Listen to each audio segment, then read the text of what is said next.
really, what is intrinsic value? It's pretty much up there. You can look at it. It's essentially what a value investor looks for.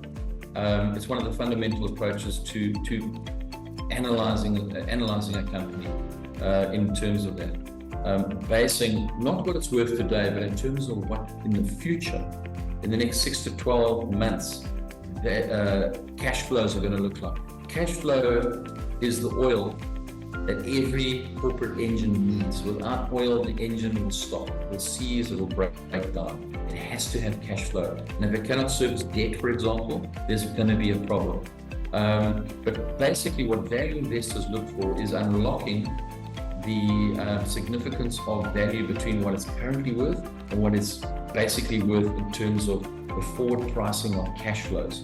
Now, we cannot, in many ways, we have to estimate that in terms of what the guidance from the companies, from the directors, from the exco team say, this is what a company is going to be worth, this is what we expect.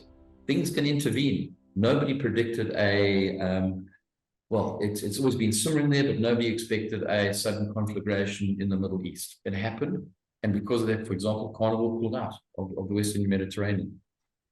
So there is this opportunity to arbitrage, it's a financial term, to take what something is worth, what it should be worth, and say, well, that's a good idea. I'll give you a very simple example of intrinsic value. You sit in a country where you have a currency and you have a credit card, and you've got some value on that credit card. And let's say it's a US dollar card, and you're living in a country that has a different currency. Let's take, for example, the Rand, just for example.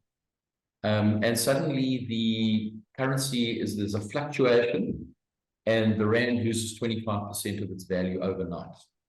And you decide to go down and buy the tractor that you wanted to buy. You're a farmer, you want to go buy the tractor. The chap at the John Deere or Caterpillar outlet hasn't had time to say, well, if this lasts for too long, I'm going to have to reprice the floor market price of my tractor, because the next lot I'm getting in is going to be really expensive.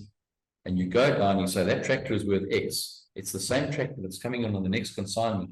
Because of the import prices on the exchange rate, it's going to be a lot more expensive. So let me go and buy that company now. Let me buy that tractor now, because in 6 weeks' time, when they've adjusted prices, when the new tractor arrives, there's a new price list. So it's buying that opportunity. And that's the simplicity of value investing. Okay. In the rationale, I go into quite a lot of detail. Have a look at it, read it, digest it. There's much more detail than we're skimming over tonight, because, as I mentioned, it's a fixed interest. I'm bang on about it. It's probably the most simplest of all structured notes in terms of the company who issues as a tier 1 investment bank is paying you a percentage. It can only get disrupted if either the bank goes insolvent or the note ends early because the shares just take off in their auto.